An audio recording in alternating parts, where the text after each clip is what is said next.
ये देखो, debugging start करने के लिए हम क्या करेंगे, पहले डिबगर ओपन करेंगे। ठीक है, ये डिबगर ओपन हो गया, इसको साइड में विंडो में कहीं एडजस्ट कर लेते हैं ताकि ये दिखता रहे। ठीक है, ये सोर्स इसमें सेलेक्ट कर लेना। ठीक है, ग्लोबल भी सेलेक्ट कर लो। ग्लोबल वेरिएबल, लोकल वेरिएबल, दोनों टाइप के वेरिएबल्स आपको दिखाएगा ये अभी आपको समझ नहीं आएगा। जब फंक्शंस वाला चैप्टर करोगे ना बेटे, तो ग्लोबल वेरिएबल और लोकल वेरिएबल का फर्क पता चलेगा। लेकिन अभी बस ये याद रख लो कि दो टाइप के वेरिएबल होते हैं। ठीक है, देखो, डिबगिंग लूप के लिए किस लिए रिक्वायर्ड होती है कि हमने इस प्रोग्राम को रन किया, जैसे ही हम प्रोग्राम रन करते थे डायरेक्ट एग्जीक्यूट हो जाता था। लेकिन अब तुम देखोगी मैंने यहाँ पे डिबगर ओपन कर रखा है। ये जो है ये क्या है, डिबगर ओपन कर रखा है मैंने, है ना। अब इसमें जैसे ही मैंने इसको रन किया वैसे ही क्या हुआ, यहाँ पे ये ग्रे लाइन आ गई, दिख रही है, सिलेक्शन आ गया। इस सिलेक्शन का मतलब क्या है कि ये जो फर्स्ट लाइन है ये एग्जीक्यूट हो रही है। डिबगर क्या होता है बेटे, जो प्रोसेसिंग होती है ना उसको स्टेप वाइज दिखाएगा। सबसे पहले ये लाइन एग्जीक्यूट हुई, फिर ये हुई, फिर ये हुई, फिर ये हुई, ऐसे एग्जीक्यूट करके दिखाता है। तो जब भी आप लूप के प्रोग्राम में अटको या लूप समझ नहीं आए, तो उस टाइम पे आपको क्या कर लेना है, आपको डिबगर ओपन कर लेना है। ठीक है, अब देखो सबसे पहली लाइन में हमने क्या दिया है, well equals to 3, means well is a variable और उसकी वैल्यू है 3। अब तुम कहाँ पे देखोगी, ये यहाँ देखो, दिख रहा है लाइन 1, ये देखो लाइन 1 वेल इक्वल्स टू 3, इसने ये प्रोसेसिंग आपको शो करी है। और कौन सा फंक्शन एग्जीक्यूट हो रहा है अभी यहाँ पर, मेन फंक्शन एग्जीक्यूट हो रहा है। ठीक है, अभी तो एक ही फंक्शन है आपके प्रोग्राम में मेन, तो मेन ही एग्जीक्यूट हो रहा है। अब मैं क्या करूंगी, मुझे नेक्स्ट स्टेप एग्जीक्यूट करना है। तो जब मुझे नेक्स्ट स्टेप एग्जीक्यूट करना, तो मैं किस पे क्लिक करूंगी बेटे, ये स्टेप बटन है ना, देखो मैंने इस पे प्रेस किया, ये देखो नेक्स्ट लाइन सेलेक्ट हो गई। अब जो आपका सिलेक्शन है वो किस पे आ गया, ये 4 पे आ गया, है ना। सिलेक्शन आने का मतलब क्या है, ये ग्रे हो गई।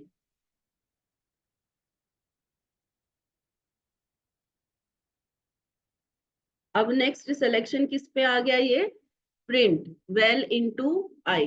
नीचे ना यहाँ आउटपुट भी दिखता रहेगा तुम्हें, ये आउटपुट विंडो है ना, आउटपुट विंडो में तुमको आउटपुट भी दिखेगा। इसको मैं यहाँ कहीं एडजस्ट कर लेती हूँ।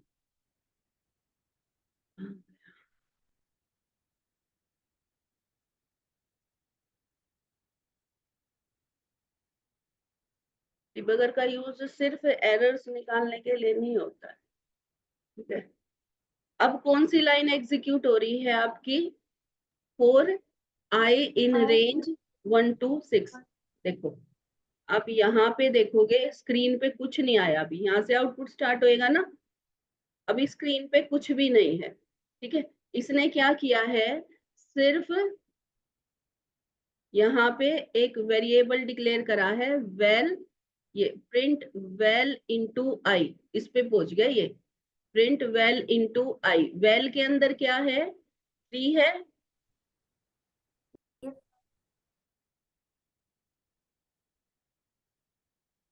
ये रहा, ये वेरिएबल दिख रहा है तुम्हें नीचे, सबसे नीचे जहाँ स्टार्ट बटन होता है। आई की वैल्यू कितनी है, 1, और वेल की वैल्यू कितनी है, 3। फर्स्ट टाइम ये लूप में एंटर हुआ था और इसने प्रिंट वेल इनटू आई ये स्टेटमेंट चला दी। अब हम फिर से करेंगे स्टेप, ये देखो कौन सी स्टेटमेंट एग्जीक्यूट हो रही है बेटे, प्रिंट वेल इनटू आई। जैसे ही प्रिंट वेल इनटू आई करा, इसने कोई और विंडो खोल दी। जब तुम अपने सिस्टम पे करोगी ना इसको, तो देखना ये जो विंडो ओपन होके आई है ना, ये जो फाइल ओपन होके आई, इसको अभी तुम्हें कुछ नहीं छेड़ना। ऐसा नहीं है इसमें से तुम कुछ डिलीट कर दो, अगर तुम इसमें से कुछ डिलीट कर दोगी ही ना, तो ये पाइथन काम करना फिर अच्छे से काम नहीं करेगा, बीच में ये डिस्टरबेंस देगा। ठीक है, क्योंकि ये इसका सोर्स कोड है। जो हम प्रिंट स्टेटमेंट एग्जीक्यूट करते हैं ना, प्रिंट क्या है, प्रिंट एक फंक्शन है। फंक्शन जैसे जिसके बाद में ये ब्रैकेट्स आ जाती है ना, इसका मतलब ये क्या है, एक फंक्शन है। प्रिंट क्या करेगा, स्क्रीन पे प्रिंट करेगा। स्क्रीन पे प्रिंट करने के लिए कहीं ना कहीं तो इसकी प्रोसेसिंग दे रखी होगी ना, कि आप ऐसे ऐसे लाइन प्रिंट करेंगे, आप सोर्स विंडो, वो आउटपुट विंडो ओपन करेंगे और उसके अंदर आप ऐसे ऐसे प्रिंट करना स्टार्ट कर देंगे।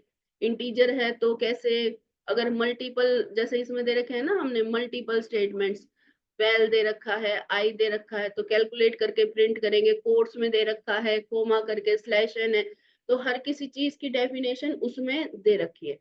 तो जैसे ही हमने प्रिंट पे ये गया, प्रिंट पे जाते ही इसने क्या करा, ये लाइन, ये यहाँ पे फाइल ओपन कर दी। ये फाइल क्या है, जो प्रिंट स्टेटमेंट है ना, प्रिंट स्टेटमेंट का सोर्स है इसके अंदर। जो भी काम प्रिंट स्टेटमेंट कर रही है वो सब इस फाइल के अंदर लिखा हुआ है।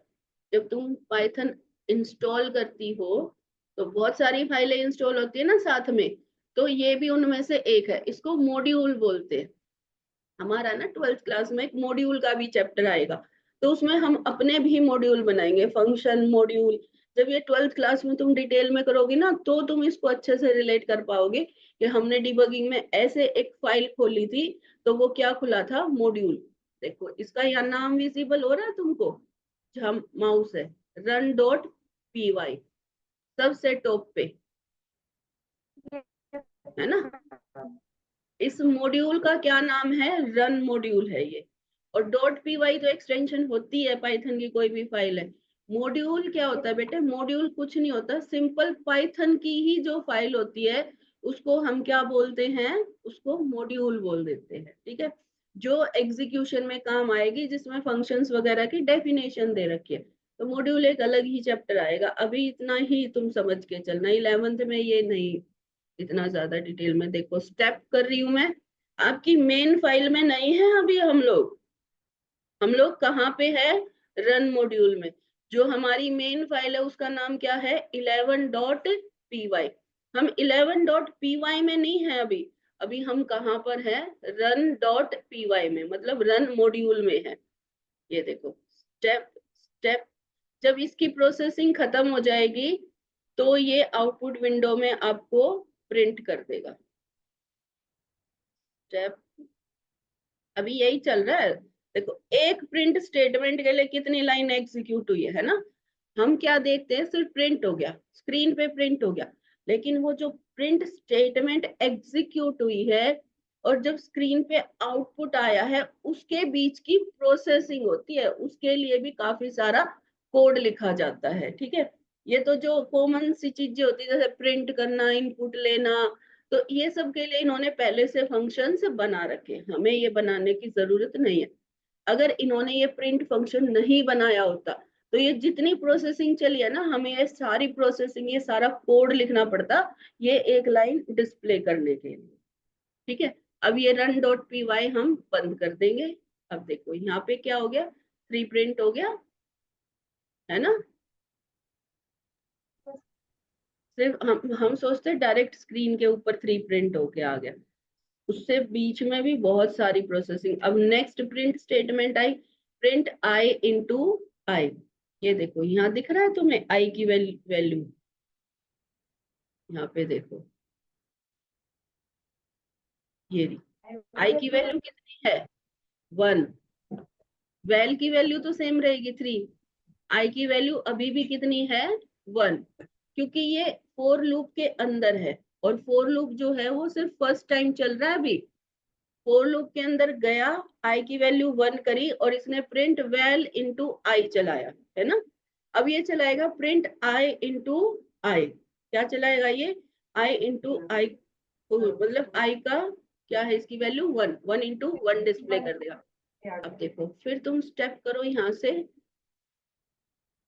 ये देखो स्टेप, जैसे ही प्रिंट स्टेटमेंट आई, ऊपर देखो फाइल का नाम है ना, रन डॉट पी वाई, जो फाइल का नाम है, ऊपर यहाँ टॉप में जाके देखो, रन डॉट पी वाई फिर से खुल गया, है ना। जैसे ही तुम इसमें प्रिंट स्टेटमेंट मिलेगी, वैसे ही ये रन डॉट पी वाई को ओपन कर देगा। अब वो एक प्रिंट स्टेटमेंट चलाने के लिए, ये देखना, ये run dot P why he चल रही है।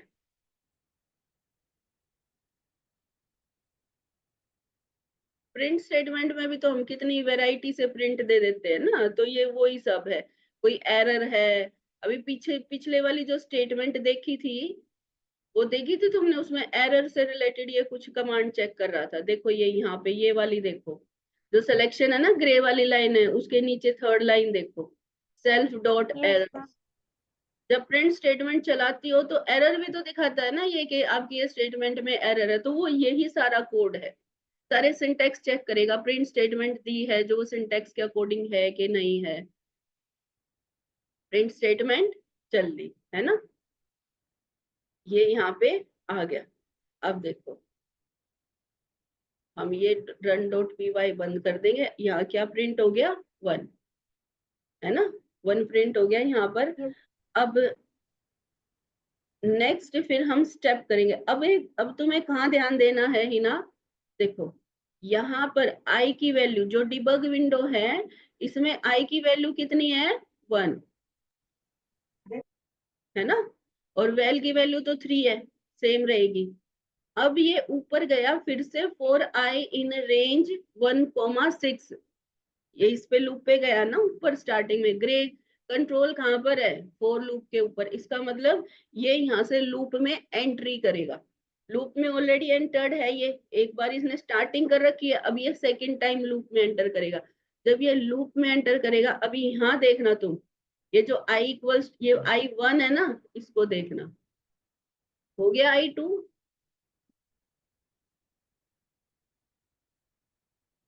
पता है कहाँ देखना, देखो तुम्हें यहाँ देखो, हाँ ये रहा ना, हाँ आई इक्वल्स टू 2 हो गया। जैसे ये लूप में एंटर हुआ, आई की वैल्यू कितनी हो गई, 2।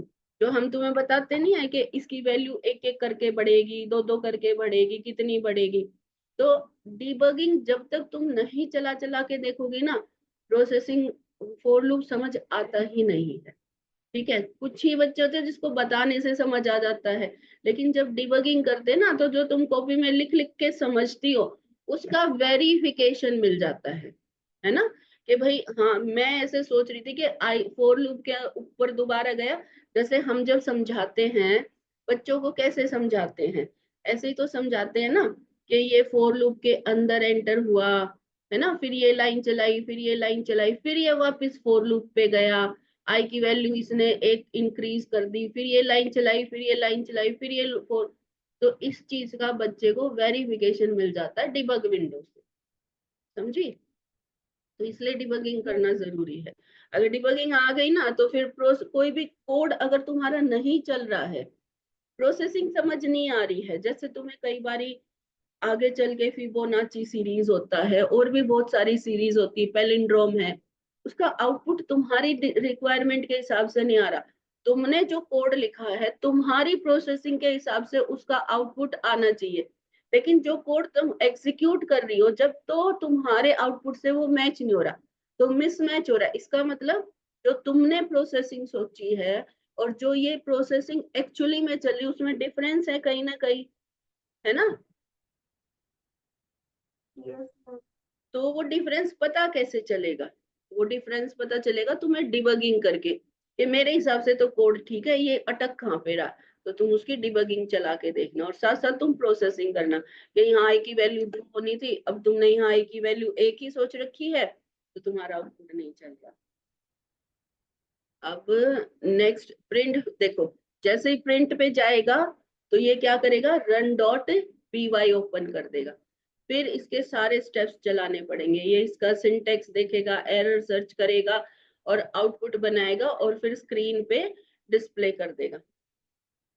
देखो जब हम प्रोग्राम रन करते हैं, तो अगर हमने, ये आउटपुट आ गया यहाँ पर 6, है ना, अगर हमने ये विंडो ओपन नहीं कर रखी होती, ये आउटपुट विंडो ओपन नहीं कर रखी है, तो ये उस केस में क्या होता है, अभी तो बीच में है हम प्रोग्राम के, जैसे आपने कोड ओपन किया और आउटपुट विंडो ओपन नहीं कर रखी, ये वाली विंडो आपकी क्लोज्ड है, तो जैसे ही प्रिंट स्टेटमेंट आएगी, प्रिंट देने के लिए क्या करेगा, ये जो आपका आईडीएलई का शेल है, पाइथन का जो शेल है, आउटपुट विंडो है, इसको ऑटोमेटिकली ओपन कर देता है। तो ये इंस्ट्रक्शन इसको कहाँ से मिलती है? उसी से तो मिलती है, रन डॉट पी से, कि आपको प्रिंट करना, आपको देखना है कि शेल ओपन है क्या। अगर ओपन नहीं है तो ओपन करो, देन प्रिंट करो, देन डिस्प्ले करो। ठीक है, अदरवाइज ये एरर भी दे देता, अगर इसके कोड में नहीं लिखा होता तो ये एरर दे देता, first open shell to see the output, ऐसा कुछ एरर देता।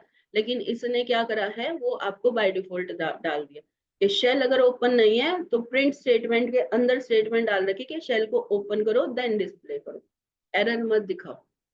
अगर ये जो जिसने पाइथन बनाई है ना, वो अगर हिना ऐसे सोचता ना कि शेल ओपन नहीं, पहले ढूंढेगा शेल ओपन है कि नहीं है, अगर ओपन नहीं है तो मैसेज करेगा कोड करने वाले को, प्रोग्रामर को, कि शेल को ओपन करो, तो आपको शेल ओपन करना पड़ता, फिर आउटपुट आता। लेकिन जो ये कोड, जिसने ये सोर्स कोड बनाया है पाइथन का, उसने ऐसे कोड करा है कि प्रिंट स्टेटमेंट के अंदर अगर आपको शेल नहीं मिल रहा है तो ओपन शेल, शेल ओपन करे और फिर उसमें आउटपुट दे। ठीक है, अब ये कौन सी स्टेटमेंट चलाएगा? ये वाली चल रही है ना, एक सेकेंड, ये देखो I2 है, कौन सी स्टेटमेंट एग्जीक्यूट हो रही है अब? सेकंड वाला प्रिंट स्टेटमेंट।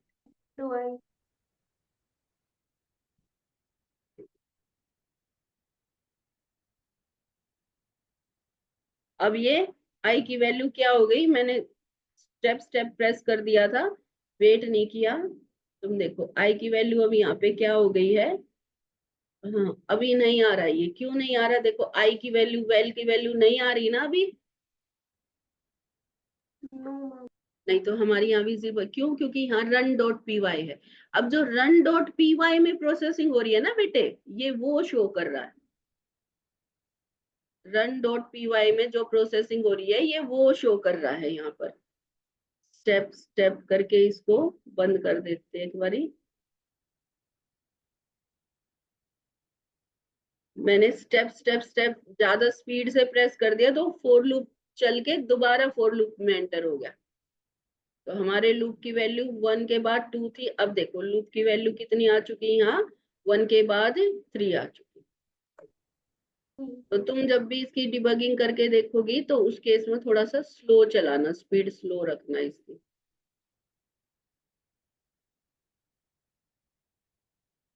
ये इसकी प्रोसेसिंग समझ आई? एक बार है ना,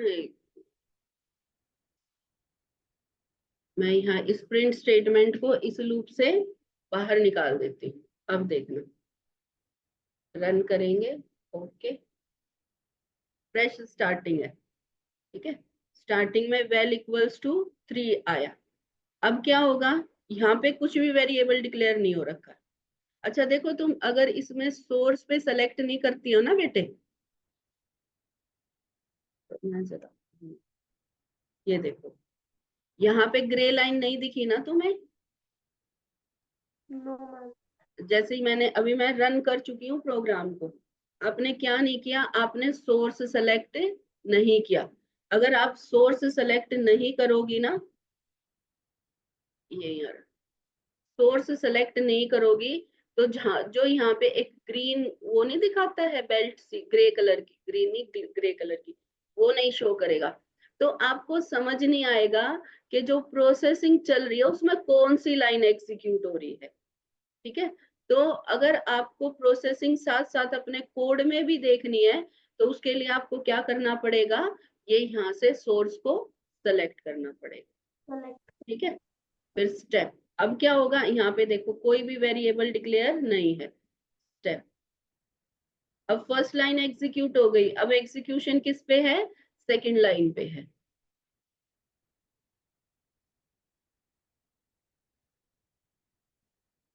ये नीचे थोड़ा सा आ गया, वेल इक्वल्स टू 3 डिक्लेयर हो गया ना, दिख रहा है डिबग विंडो में सबसे नीचे, वेल इक्वल्स टू 3। फिर स्टेप करेंगे, आई डिक्लेयर हो गया, आई की वैल्यू क्या हो गई 1, और वेल ऑलरेडी डिक्लेयर हो गया था इससे पहले। अब फिर स्टेप करेंगे तो प्रिंट स्टेटमेंट चले, है ना।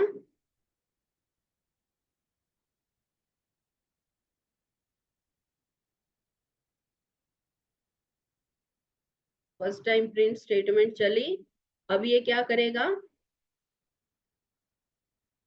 ये देखो 3 डिस्प्ले हो गया यहाँ पर, है ना। अब 3 डिस्प्ले हो गया। अब ये लूप सेकेंड टाइम चला, लूप सेकेंड टाइम चला, ये देखो जैसे ही लूप के अंदर आए, लूप वेरिएबल की वैल्यू कितनी हो गई यहाँ पर, 2 हो गई, है ना। फिर सेकेंड टाइम लूप चलेगा, स्टेप स्टेप स्टेप करते जाएंगे। फिर थर्ड टाइम लूप चलेगा, है ना। फिर फोर्थ टाइम लूप चलेगा, स्टेप स्टेप करते जाओ, और वही जो डिस्प्ले कर रहा है ये सेम चीज डिस्प्ले कर देगा, वेल इंटू आई, है ना। मतलब 3 into 1, 3 into 2, 3 into 3, ऐसे। अभी देखो यहाँ इसके, अभी फिर से ये फोर लूप पे आया, और आई की वैल्यू कितनी कर दी इसने, यहाँ पे देखो आई की वैल्यू कर दी। फिर स्टेप करेंगे, कितने तक चलेगा ये, 5 तक चलेगा, है ना। ये भी चला के देख लेते हैं एक बार। 5 आ गया, देखो आई की वैल्यू 5 हो गई, एग्जीक्यूट हुआ, और एग्जीक्यूशन के बाद, हाँ बोल रही थी कुछ ही ना। No ma'am. देखो जैसे ही आई की वैल्यू 5 होएगी ना, एग्जीक्यूशन करके ये सीधा बाहर आ जाएगा। आई की वैल्यू 6 होएगी तो एग्जीक्यूशन नहीं चलाएगा। अब ये वाली प्रिंट स्टेटमेंट चलेगी, है ना। ये वाली पहले, पिछले वाले एग्जाम्पल में ये वाली जो प्रिंट स्टेटमेंट है, ये कब चली थी बेटे, दोनों एक साथ चली थी, है ना। जो पिछले इस वाला बार मैम जब सारी वैल्यू तक हो जाएंगी उसके बाद फिर क्या कह रही हो, मैम इसके बाद सारी वैल्यू कंप्लीट हो जाएंगी तब चलेगी वाली स्टेटमेंट। हाँ, जब फोर लूप की पूरे पूरा का पूरा इसकी रेंज खत्म हो जाएगी तब ये प्रिंट स्टेटमेंट चलेगी, है ना। क्योंकि अब ये इस लूप के अंदर नहीं है, इस फोर लूप के अंदर जितनी भी स्टेटमेंट होंगी ना वो इस फोर लूप में चलेंगी। अब ये स्टेटमेंट कहाँ से स्टार्ट हो रही है, यहाँ से स्टार्ट हो रही है, तो इसका मतलब ये इस लूप से बाहर है। इसलिए ये कब चलेगी, जब फोर लूप एंड हो जाएगा। तो ये क्या शो कर देगा यहाँ पे, प्रिंट आई इंटू आई।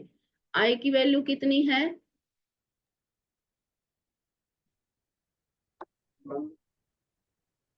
अभी तो 6 हो जाएगी। अभी कितनी थी आई की वैल्यू, आई अब इंटू ये आई, 5 थी मैम। एक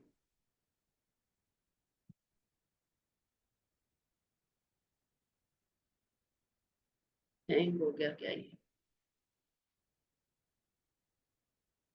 स्टेप भी नहीं चल रहा।